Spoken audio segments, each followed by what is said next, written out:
हम गीता मलिक अहाँ सबके प्रणाम करै छी। हम आइ एकटा अहाँ सबके भगवती गीत सुनाबै छी। आशा करै छी अहाँ सबके नीक लागत। सुनियो, सुनिकऽ वीडियोके लाइक कमेंट कऽ देब, चैनलके सब्सक्राइब सेहो कऽ देब।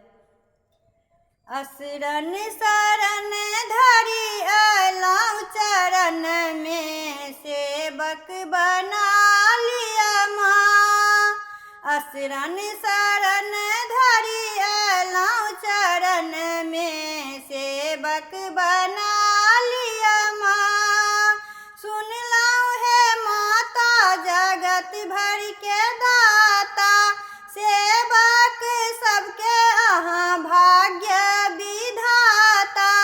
सुनलहुँ हे माता जगत भरि के दाता, सेवक सबके अहाँ भाग्य विधाता। अर्जी लगा के बैसल छी हे मैया, कनि तऽ उबारि लिअ माँ। अर्जी लगा के बैसल छी हे मैया, कनि तऽ उबारि लिअ माँ।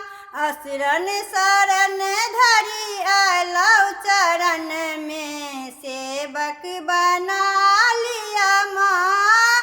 जग भरि सहारल बौआयल हे अम्बे, चढ़लहुँ पहाड़ हम थकलहुँ हे अम्बे। जग भरि सहारल बौआयल हे अम्बे, चढ़लहुँ पहाड़ हम थकलहुँ हे अम्बे। दर्शन लए नैना तरस गेल कतेक दिन, की हम सुनायब माँ। दर्शन लए नैना तरस गेल कतेक दिन, की हम सुनायब माँ। असरन शरण धरि अयलहुँ चरण में, सेवक बना लिअ माँ। केरा और नारियल चुनरी लाल लयलहुँ, चंपा चमेली अड़हुल सँ सजेलहुँ। केरा और नारियल चुनरी लाल लयलहुँ, चंपा चमेली अड़हुल सँ सजेलहुँ। डूबैत नैया बचबियौ हे मैया, सबहक दुख हरियौ माँ।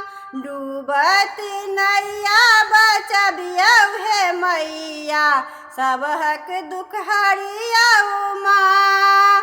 असरन शरण धरि अयलहुँ चरण में, सेवक बना लिअ माँ। असरन शरण धरि अयलहुँ चरण में, सेवक बना लिअ माँ। असरन शरण धरि अयलहुँ चरण में, सेवक